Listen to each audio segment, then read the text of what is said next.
This recording is by Mark Smith of Simpsonville, South Carolina. The Time Machine by H.G. Wells, Chapter 1. The time traveler, for so it will be convenient to speak of him, was expounding a recondite matter to us. His gray eyes shone and twinkled, and his usually pale face was flushed and animated. The fire burned brightly, and the soft radiance of the incandescent lights and the lilies of silver caught the bubbles that flashed and passed in our glasses. Our chairs, being his patents, embraced and caressed us rather than submitted to be sat upon, and there was that luxurious after-dinner atmosphere when thought roams gracefully free of the trammels of precision. And he put it to us in this way, marking the points with a lean forefinger, as we sat and lazily admired his earnestness over this new paradox, as we thought it, and his fecundity. You must follow me carefully. I shall have to controvert one or two ideas that are almost universally accepted. The geometry, for instance, they taught you at school is founded on a misconception. "Is not that rather a large thing to expect us to begin upon?" said Filby, an argumentative person with red hair. "I do not mean to ask you to accept anything without reasonable ground for it. You will soon admit as much as I need from you. You know, of course, that a mathematical line, a line of thickness nil, has no real existence. They taught you that? Neither has a mathematical plane. These things are mere abstractions." "That is all right," said the psychologist. "Nor, having only length, breadth, and thickness, can a cube have a real existence." "There I object," said Filby. "Of course a solid body may exist. All real things—" "So most people think. But wait a moment. Can an instantaneous cube exist?" "Don't follow you," said Filby. "Can a cube that does not last for any time at all have a real existence?" Filby became pensive. "Clearly," the time traveler proceeded, "any real body must have extension in 4 directions. It must have length, breadth, thickness, and duration. But through a natural infirmity of the flesh, which I will explain to you in a moment, we incline to overlook this fact. There are really 4 dimensions, 3 which we call the 3 planes of space, and a 4th, time. There is, however, a tendency to draw an unreal distinction between the former 3 dimensions and the latter, because it happens that our consciousness moves intermittently in one direction along the latter from the beginning to the end of our lives."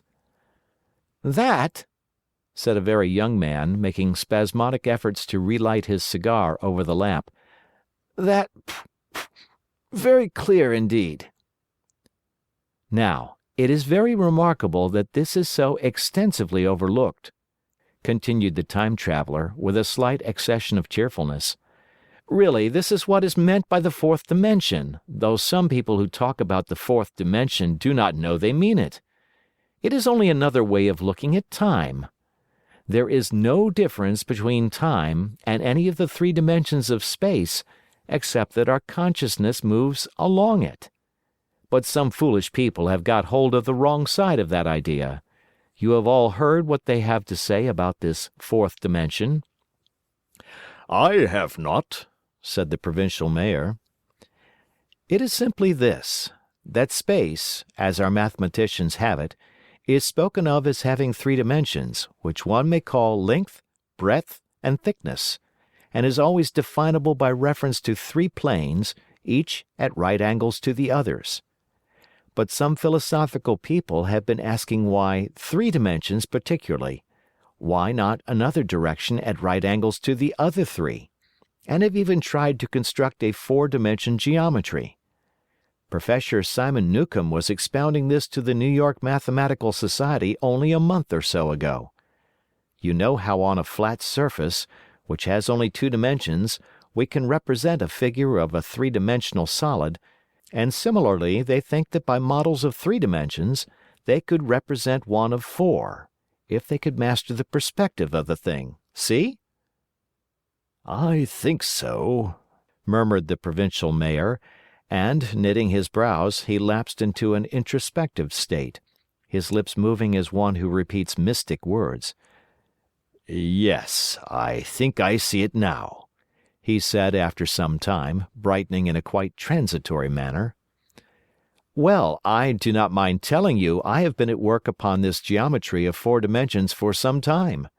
Some of my results are curious. For instance, here is a portrait of a man at 8 years old, another at 15, another at 17, another at 23, and so on. All these are evidently sections, as it were, 3-dimensional representations of his 4-dimensioned being, which is a fixed and unalterable thing. Scientific people," proceeded the Time Traveller, after the pause required for the proper assimilation of this, "know very well that time is only a kind of space. Here is a popular scientific diagram, a weather record.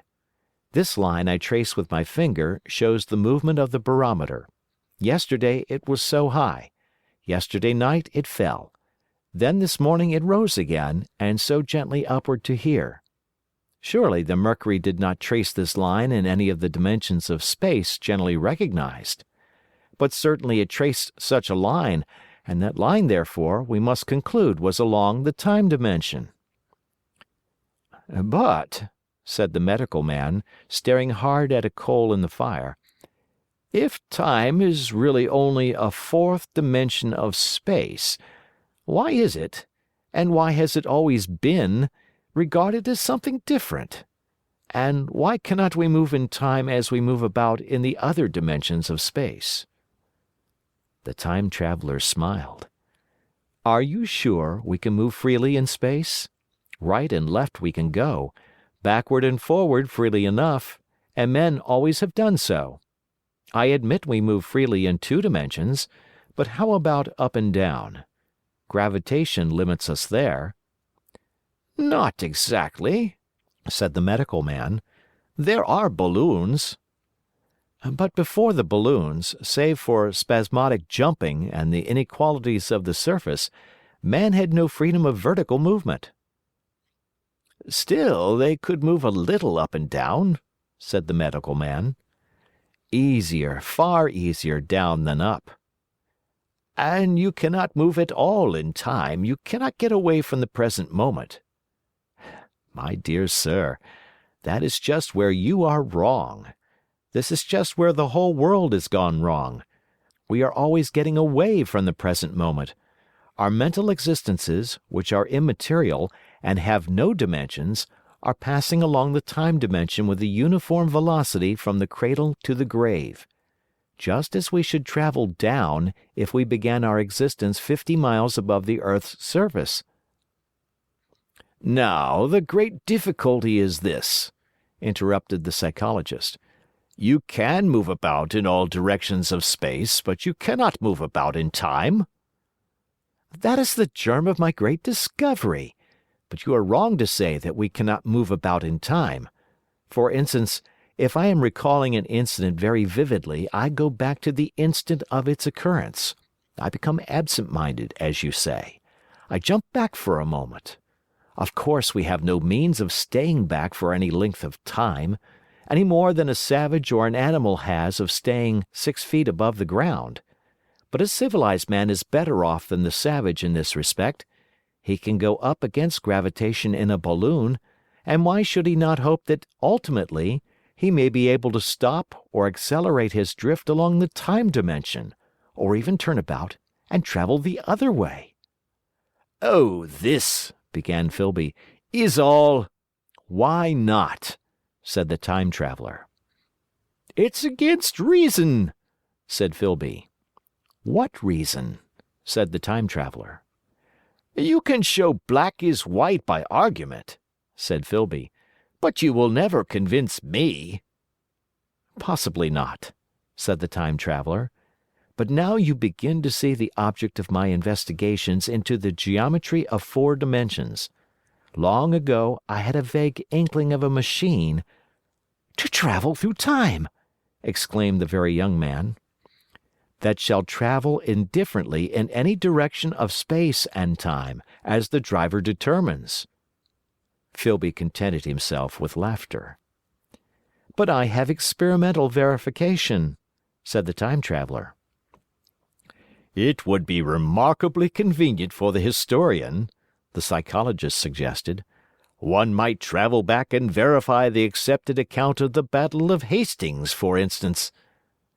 "Don't you think you would attract attention?" said the Medical Man. "Our ancestors had no great tolerance for anachronisms." "One might get one's Greek from the very lips of Homer and Plato," the Very Young Man thought. "In which case they would certainly plow you for the little go. The German scholars have improved Greek so much." "Then there is the future," said the Very Young Man. "Just think! One might invest all one's money, leave it to accumulate at interest, and hurry on ahead." "To discover a society," said I, "erected on a strictly communistic basis." "Of all the wild, extravagant theories!" began the Psychologist. "Yes, so it seemed to me, and so I never talked of it until—" "Experimental verification!" cried I. "You are going to verify that?" "The experiment!" cried Filby, who was getting brain-weary. "Let's see your experiment anyhow," said the Psychologist, "though it's all humbug, you know." The Time Traveler smiled around at us. Then, still smiling faintly, and with his hands deep in his trousers pockets, he walked slowly out of the room, and we heard his slippers shuffling down the long passage to his laboratory. The Psychologist looked at us. "I wonder what he's got." "Some sleight of hand trick or other," said the Medical Man, and Filby tried to tell us about a conjurer he had seen at Burslem, but before he had finished his preface the Time Traveler came back, and Filby's anecdote collapsed. The thing the Time Traveler held in his hand was a glittering metallic framework, scarcely larger than a small clock, and very delicately made. There was ivory in it, and some transparent crystalline substance. And now I must be explicit, for this that follows, unless his explanation is to be accepted, is an absolutely unaccountable thing. He took one of the small octagonal tables that were scattered about the room and set it in front of the fire, with two legs on the hearthrug.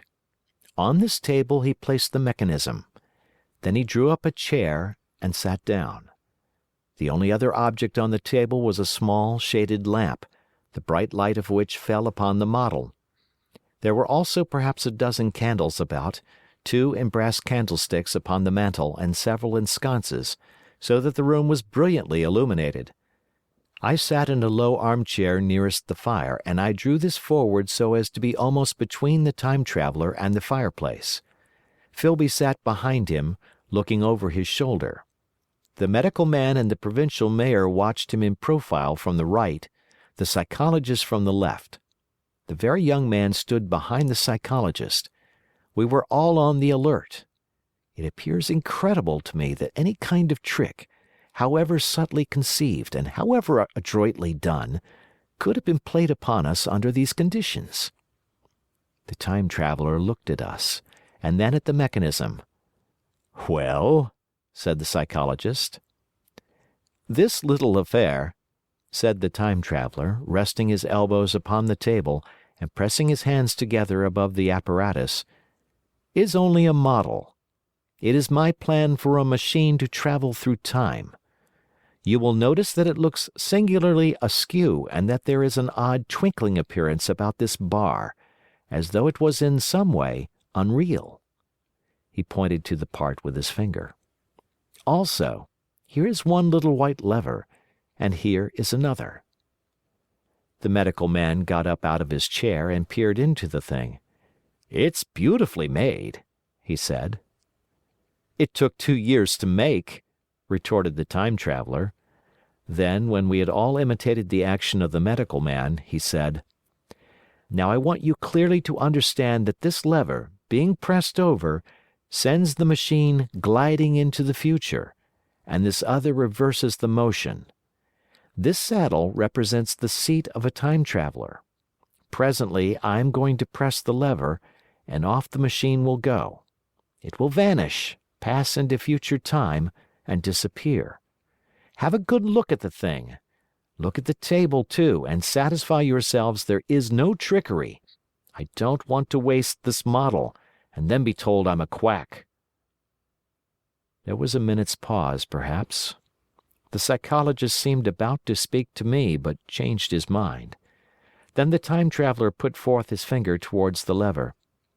"No," he said suddenly, "lend me your hand."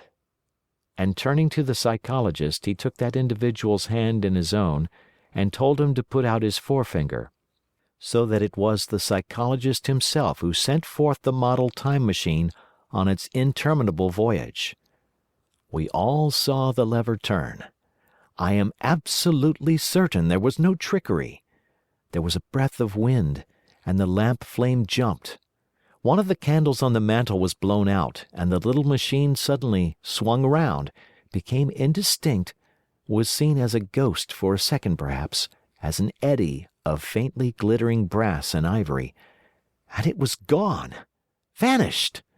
Save for the lamp, the table was bare.